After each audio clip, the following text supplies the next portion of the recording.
big thing about the MRH is the systems on board allow it to do things in weather conditions and in a way that other aircraft haven't been able to do. We can reach further and usually faster. MRH is the Army and Navy's platform for air mobile air assault. It also has a very large list of secondary roles that it can perform. So things like casualty evacuation, AME. The pinnacle of what we'd aim to do is being able to fly at night in bad weather in an operational environment. Hand flying in those conditions is very difficult. We can engage the hover mode. The helicopter will hold its own height and it will hold its position on the water. It all of a sudden gives the pilots this capacity that they didn't otherwise have to really get the best outcome for that mission. And then the other role is it's starting to move now into special forces. This aircraft provides a far more stable platform for roping for the customers in the back that perhaps are getting out while you're in the hover. What they need is stability. They need an aircraft that will allow them to move around and get out via ropes. And this aircraft is amazingly stable. Its fly-by-wire system is incredible. And I think with the roll equipment that we've developed and had to modify, will prove that it is an aircraft that does the job even better.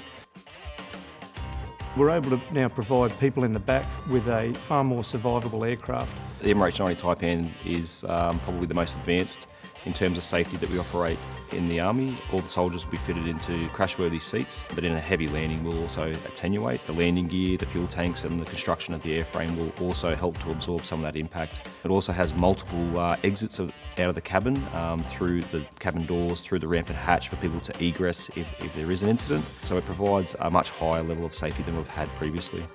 This aircraft's faster, smoother, a lot more comfortable. It still maintains a size that is small enough to get into tight pads, but the cabin is actually much larger than, say, the Black Hawk.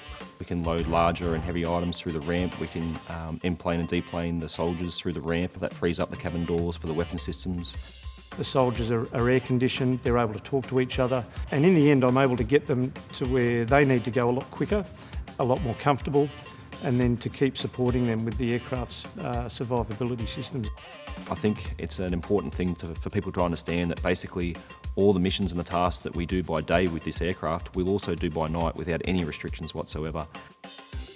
So we've definitely basically given the commander a 24-hour-a-day capability, which we didn't used to do when I joined. You do it fast, you do it over longer range, you do it in bad weather conditions, and you can deliver them very precisely on time and be there for long enough to make sure that after you put them on the ground, that if things go bad, you can go back and get them out so they're not left alone.